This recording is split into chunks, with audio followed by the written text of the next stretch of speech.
Good evening.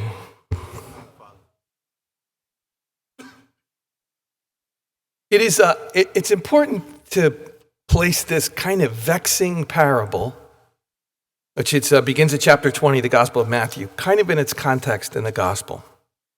So what's going on right before this story? Right before this story, chapter 19 is the rich young man. And kind of as a tag at the end of the rich young man is what?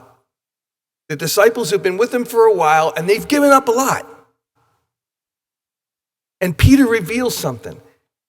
This is right before the story begins that we just heard, the landowner and the workers. Peter said in reply, "We have given up everything and followed you. What will there be for us?" Right after Peter witnesses the rich young man, turns to Jesus like, "We've given up everything. What will there be for us?"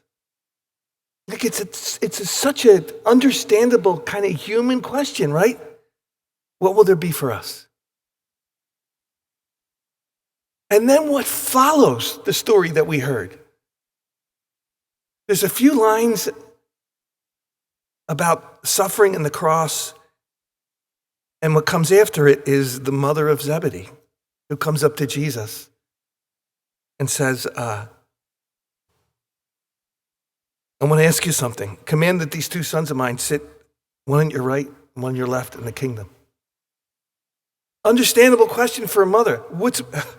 My sons have given up a lot. What's in it for them? What are you going to give them?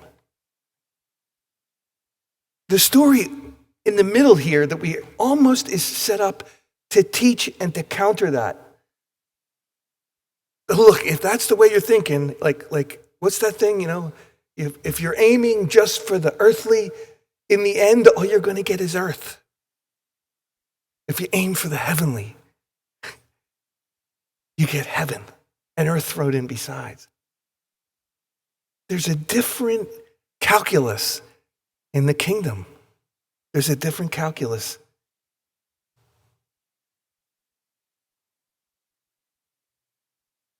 If you read the Pastor's Corner, there's something deep within the human psyche that values work and its rewards. Of course. A quick Google search finds countless sayings about the value and necessity of hard work. It's required for success. It always pays off. The outcome results solely from the worker's effort, dedication, and virtue.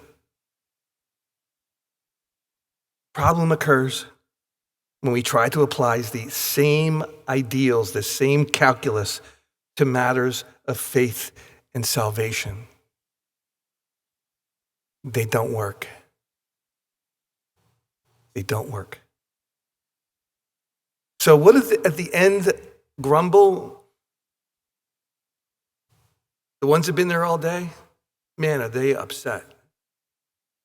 Understandably. I probably would be too, to be honest with you. What do they don't see? Because the story ultimately is about the landowner. What's the landowner do? He makes them all equal, doesn't he? He makes them all equal. And again, we got to have two kind of thinking caps on, because I could see, you're running a company, you may not be able to do that, may not want to do that. But this isn't about the worldly stuff, right? You know what I want to say to the guy that's complaining? Oh man, this is not right. You deprived us. We've been here all day, and he made them all equal. You know what? I wish it was in there. Someone has said, yeah, you better pray that he makes you all equal, dude, because, right?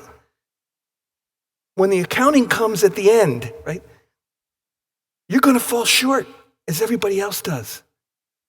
You're going to pray, you're going to be grateful for the fact that in the dispensation of grace in the kingdom, he made them all equal, right?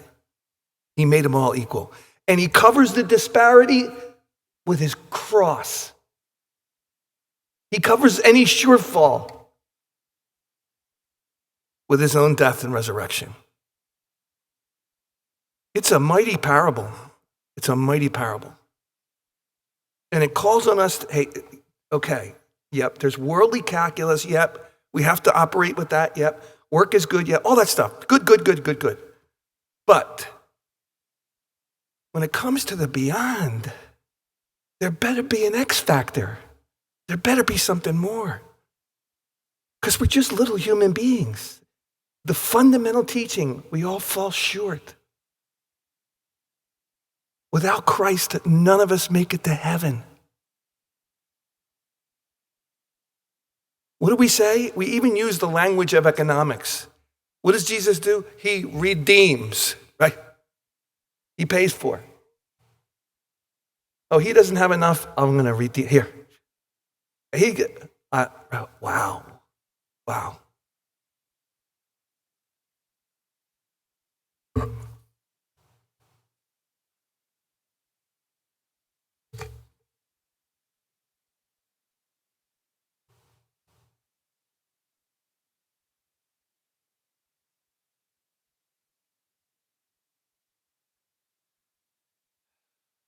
Pastor's Corner.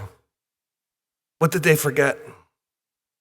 That they are reliant on the landowner for everything. They're reliant on the landowner for everything. Every breath is a grace. Everything we have is a gift. They're reliant on the landowner for everything.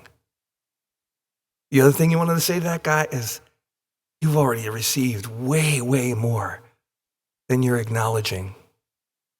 You've already been paid way more than you even see and understand.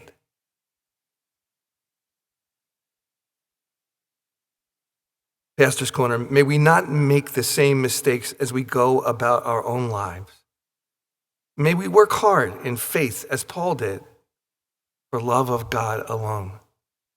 May we always remember how entirely reliant we are on God's generosity, extravagant mercy, for it alone is responsible for everything we are, everything we have, and everything we do.